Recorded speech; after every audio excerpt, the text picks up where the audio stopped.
side when she's asking completely appropriate questions, not about sex, but about sexual assault, is really appalling. I mean, these guys, all in their own unique ways, as we've just seen, had a way of shaming women, of abusing women, of the women in their own lives. That's who Donald Trump has chosen to surround himself with. We all heard him bragging about sexual assault on that Access Hollywood tape. And to say that we shouldn't be talking about sexual assault of American women is absolutely appalling to me.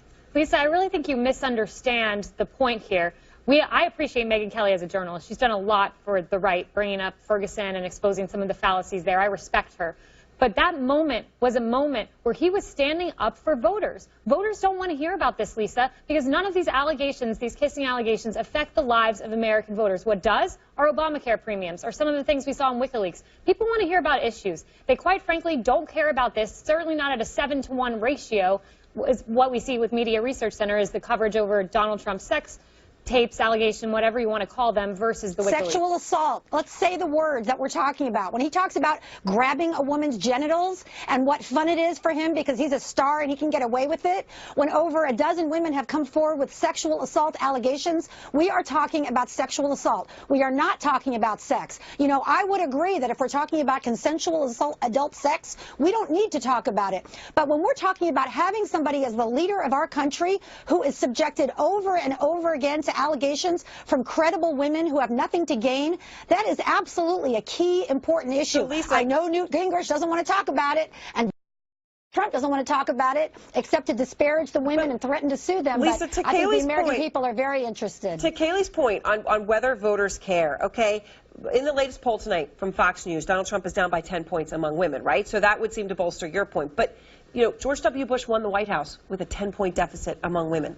He lost women in 2000. He lost women to John Kerry.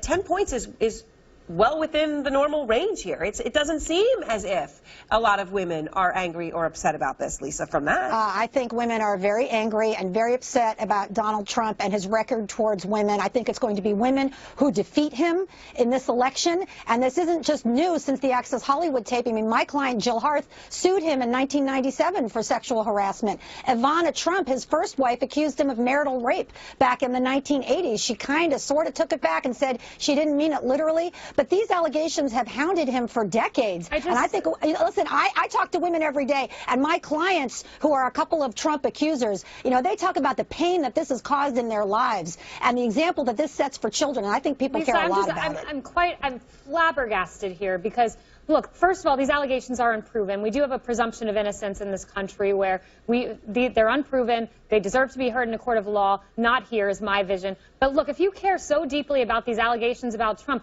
why are you so concerned about putting Bill Clinton back in the White House, putting his enabler, Hillary Clinton, who put private investigators on these women? We have proof of that in a deposition. Why are you concerned about that? There's a massive double standard here, and it makes me question if you're really standing up for women's rights if you're not concerned about women. Well, you obviously don't know my record because I called for Bill Clinton to resign in the 1990s based on his allegations. Bill Clinton is not running for office any more than Melania Trump is running for office. As between Bill Clinton and Donald Trump, I think we should choose Hillary Clinton, who doesn't have any sexual assault allegations pending against her. And Melania Trump did the same thing. She stood up for her husband. She said